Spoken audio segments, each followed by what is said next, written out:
নমস্কার। ঋষিবাণীর আরো একটা নতুন পর্বে আমি অর্ণব আপনাদের স্বাগত জানাই। আমার সঙ্গে প্রতিদিনের মতোই আজও রয়েছেন শান্তনুবাবু, শান্তনু শাস্ত্রী। শান্তনুবাবু, আবারও এক ঝাঁক প্রশ্ন নিয়ে চলে এসেছি আপনার কাছে। আজকে যে বিষয় নিয়ে, যে রাশি নিয়ে জানবো, তা হলো মকর রাশি। মকর রাশির মানুষ যাদের এত গুণ, তারা কোন কোন আধ্যাত্মিক অভ্যাসের মধ্যে দিয়ে গেলে আরো সফল হতে পারবেন? এবারও আমি বলবো যে মকর রাশি বা লগ্নের মানুষ তারা কিন্তু কর্মপ্রবণ, তাই আধ্যাত্মিক অভ্যাস এটাও তাদের কর্মের মধ্য দিয়েই হতে হবে। এরা শনি গ্রহের দ্বারা প্রভাবিত, তাই এরা যদি বয়স্ক মানুষের সেবা করেন রেগুলার বেসিসে, বাড়িতে মা বাবা রয়েছেন, দাদু ঠাকুমা রয়েছেন, তাদের সঙ্গে কথা বলা, তাদের সঙ্গে সেবা করা, তাদেরকে নিয়ে মেডিটেশন, বাড়িতে এরকম কেউ নেই, বৃদ্ধাশ্রমে যাওয়া যেতে পারে, তাদেরকে নিয়ে একটা মেডিটেশন ক্যাম্প অর্গানাইজ করা, এই ধরনের কাজকর্ম সেটা করা যেতে পারে। আর যদি মকর এটা করতে পারেন, তাহলে কিন্তু তার স্পিরিচুয়াল ডেভেলপমেন্ট এটা হবেই, এবং সঙ্গে সঙ্গে তিনি ফিল করতে থাকবেন মনের গভীর থেকে একটা অদ্ভুত আনন্দ।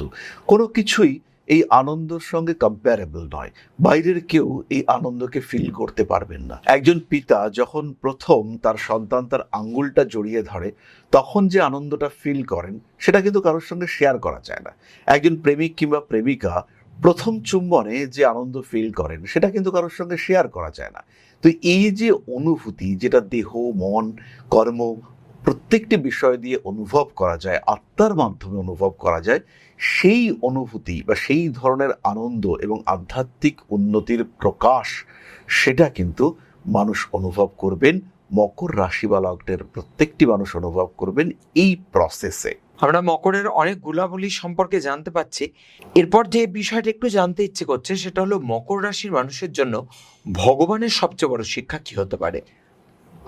মকর রাশি বা লগ্নের মানুষরা তারা ইউনিভার্সের কাছ থেকে একটা জিনিস, একটা বিষয়, একটা সংকেত বারবার পেয়ে থাকেন যে প্রত্যেকটি ক্ষেত্রে তোমাকে নিয়ন্ত্রিত হতে হবে, প্রত্যেকটি ক্ষেত্রে সংযমী হতে হবে।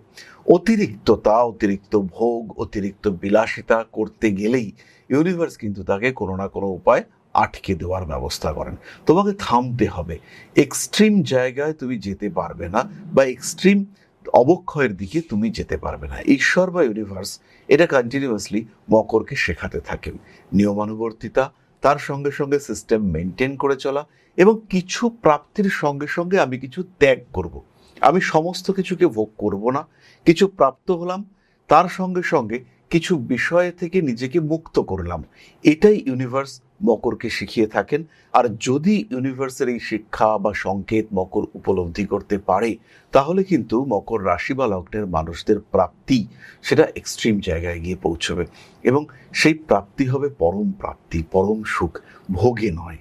সেই সুখ কিন্তু মকর পাবে তার ত্যাগের মাধ্যমে। ভোগ আর আমরা কতটুকু করতে পারি? যদি শরীরকে সুস্থ রাখতে চাই, তাহলে ত্যাগ করতে হবে, চিকেন ত্যাগ, মাটন ত্যাগ, জাঙ্ক ফুড ত্যাগ, বা বিভিন্ন ধরনের মাদক আসক্তি সেগুলো ত্যাগ, উগ্রতা ত্যাগ। ভালো থাকার জন্য কিন্তু ভোগ বিলাসিতা নয়, ত্যাগ বেশি জরুরি। আর মকর রাশিকে ঈশ্বর বারবার এই শিক্ষাটাই দিয়ে থাকেন। খুব গুরুত্বপূর্ণ একটা কথা উঠে এলো। মকর রাশির জন্য কিন্তু, এবং ভালো থাকার জন্য, ত্যাগটা ভীষণভাবে জরুরি। এরপর যে বিষয়টা একটু জানতে চাইবো, মকর রাশির যারা জাতক জাতিকা, তাদের ঈশ্বর চিন্তার গুরুত্বটা ঠিক কিরকম? মকর রাশি এরা তো শনি দ্বারা প্রভাবিত। জীবনে বারবার এই মানুষগুলোর মধ্যে একটা ফ্রাস্ট্রেশন, ডিপ্রেশন, কষ্ট, এই বিষয়গুলি চলে আসে। আর তখনই মকর, বেশিরভাগ মকর, তারা যারা মনকে নিয়ন্ত্রণ করতে পারেন না, তারা কষ্টের সম্মুখীন হন। তো এই কষ্ট থেকে বেরিয়ে আসবার জন্য মকরের মধ্যে একটা ফিলিংস দরকার, আনা দরকার, যে যেটা পেয়েছি সেটা আমার কর্মফলে পেয়েছি, যেটা পেয়েছি সেটা ঈশ্বরের আশীর্বাদে পেয়েছি। ক্ষতি তো হয়েছে, তবে আরো বেশি ক্ষতি হতে পারত। সবকিছুই যে অনিত্য, এই উপলব্ধি মকর রাশি বা লগ্নের মানুষকে করতে হবে। এই পৃথিবীর বয়স 500 কোটি বছর প্রায়। সেই 500 কোটি বছর বয়সের নিরিখে আমাদের বয়স, একজন মানুষের বয়স 80, 100, বিরাট বেশি হলে পরে 110, মহাত্মা বা বড় যোগীদের ক্ষেত্রে 115, 20, তারপরে থামবে। এই সময়টুকুর মধ্যে আমি পৃথিবীতে আমার কিছু দাগ রেখে যাব, এই মানসিকতা, এইটা করা উচিত। জীবনের প্রতিটি পদক্ষেপে প্রতিবন্ধকতা আরো খারাপ হতে পারত, আরো বিপজ্জনক হতে পারতো, কিন্তু ঈশ্বরের আশীর্বাদ ছিল বলে আরো খারাপটুকু হয়নি। যতটুকু হয়েছে অবশ্যই খারাপ, কিন্তু আরো খারাপ থেকে ভগবান আমাকে বাঁচিয়ে তুলেছেন।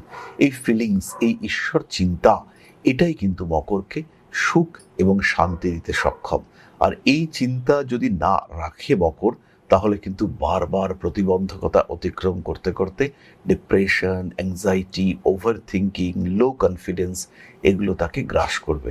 সেখান থেকে ফিরে আসা মকরের জন্য কেন, প্রত্যেকের জন্য কঠিন হবে। মকর রাশির জাতক জাতিকারা তাদের প্রকৃত সুখ এবং শান্তির ঠিকানা আমার মনে হয় খুঁজে পেলেন আমাদের আজকের এই আলোচনা থেকে। আজকের পর্ব এখানেই শেষ করব। আপনারা আমাদের সঙ্গে থাকুন, দেখতে থাকুন অনুষ্ঠান। নমস্কার। নমস্কার। জয় মা আদিশক্তি।